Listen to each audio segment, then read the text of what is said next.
आप सभी को नमस्कार। एसएससी एमटीएस 2025 में जो जो नहीं होना चाहिए था वो हुआ और बड़ी दुख भरी घटनाएं सब घटी इसके अंदर। लाखों स्टूडेंट आहत हुए हैं और इसमें पूरा दोष एडिक्विटी को जाता है। मैं सीना ठोक के कहता हूं, एडिक्विटी कहता है कि मेरे खिलाफ जो टीचर बोलेगा मैं उसके ऊपर केस ठोक दूंगा। भाई ठोक देना। पूरा दोष है एडिक्विटी का, एसएससी का और भारत सरकार का भी। हमने किसी को जिम्मेदारी दे दी। मान लीजिए मैं कोई आदमी हूं, मान लीजिए मैं मालिक हूं। अब मैंने किसी नौकर को जिम्मेदारी दिया कि भैया ये काम तुम ठीक से करना, तो क्या मेरा ये जिम्मेदारी खत्म हो जाती है कि मैं ये नहीं देखूं कि वो ठीक से काम कर रहा है कि नहीं कर रहा है? या तो मैं फिर उसको गड़बड़ी कर रहा है या तो मैं उसको हटाऊं या मैं उसको समझाऊं। ये तो मेरा जिम्मेदारी बनता है ना। तो एसएससी ने, एसएससी किस, देखिए लोकतंत्र है, ये राजतंत्र तो है नहीं, तानाशाही तो है नहीं। तो एसएससी ने एडिक्विटी को अपॉइंटमेंट किया। एक तो बिना ट्रेनिंग का इसको लाया। समझ, इसको बंदूक में गोली भरना आता नहीं है, अब बॉर्डर पे खड़ा करके कह रहा है दुधवाओ, ये वाली बात है। इसको ट्रेनिंग ही नहीं पता, ये तो भी छठियार हुआ है एडिक्विटी को। एक तो ये उल्टा पैदा हुआ है, सारा काम उल्टा कर रहा है। 36 लाख के आसपास एमटीएस 2025 के अंदर 36 लाख छात्रों ने फॉर्म भरा था। 36 लाख घर बसने वाले थे।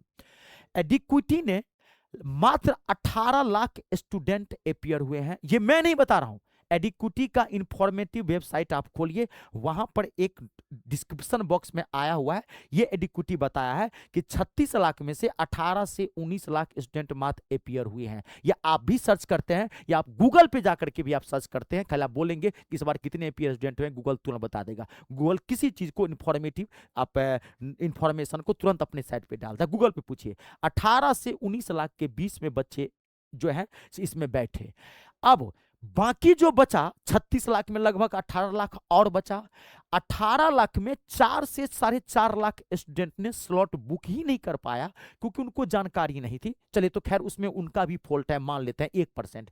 एक तो स्लॉट बुक का आपने नया प्रोसेस लाया, तो आपको बार बार ये बात नोटिफिकेशन में जानकारी देनी चाहिए थी कि भैया स्लॉट बुक करना है, भैया स्लॉट बुक करना है, भैया स्लॉट बुक करना है। आपने एक हफ्ता नोटिफिकेशन दिया, एक हफ्ते का टाइम दिया, स्लॉट बुक किया। बहुत सारे स्टूडेंट्स को पता ही नहीं था क्योंकि एक नया ये प्रोसेस था। चलिए उसको भी मान लेते हैं, चलिए 1% विद्यार्थी की गलती है। बाकी जो 14 से 15 लाख और बच्चा बचा, उसका पूरा दोष एडिक्विटी को जाता है। उसने स्लॉट बुक भी किया था, उसमें क्या किया? इतना बड़ा धोखेबाज, इतना बड़ा चीटिंगबाज है एडिक्विटी, और कोई बोलने वाला नहीं है। दुख की तो बात यह है कि कोई उसके खिलाफ बोलता नहीं है, और वो कहता है कि हम बोलता है तो हम, हमारे खिलाफ बोलोगे तो हम केस कर देंगे। और दुख की बात यह भी है कि भैया एसएससी क्या कर रहा है, मुझे कुछ समझ में नहीं आ रहा एसएससी क्या कर रहा है।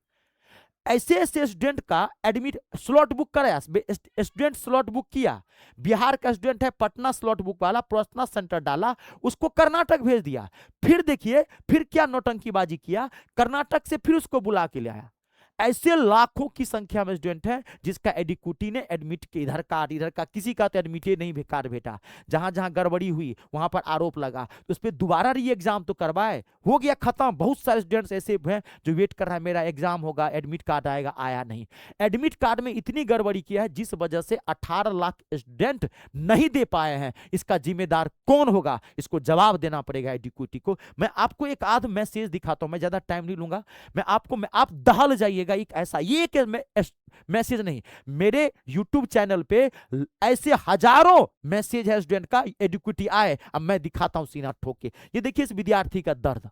भाई 7-8 महीना से तैयारी कर रहा है, सब समान परिवार के बच्चे होते हैं, आस लगा के रहते हैं माँ बाप कि भाई मेरा बेटा नौकरी लेके आएगा। वो तो नहीं समझ रहा है कि मेरे बेटे में फॉल्ट नहीं है, मेरे बेटे ने मेहनत की, मेहनत का फॉल्ट तो है कमीशन में। लेकिन माँ बाप तो बेटा को ही कोसता है, बेटा का तू नालायक निकल रहा है। इस बच्चे का दर्द देखिए। हाय सर मेरा भी, मैं कोई बात वीडियो बनाया तो उसे बच्चा कमेंट किया, हाँ सर मेरा भी, हमें भी यूपी से कर्नाटक शिवमुंगा में बुलाया गया। हमें शिवमुंगा, यूपी से, यूपी का लड़का है, कर्नाटक शिवमुंगा में बुलाया गया और हम एग्जाम के लिए आ गए 5 दिन पहले।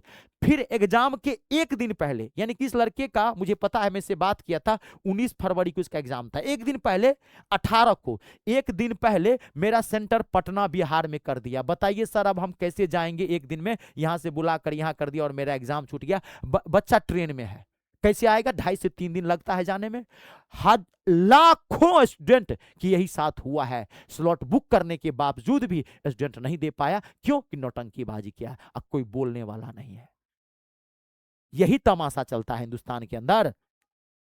ये तमाशा बंद करनी चाहिए और एडुकेटिव को पूरा ध्यान देना चाहिए, क्योंकि फिर 2026 में मई जून में एसएससी ने कैलेंडर जारी कर दिया है कि मई जून में एमटीएस 2026 आ रहा है, उसमें सुधार करो ताकि उसमें गड़बड़ी नहीं होनी चाहिए।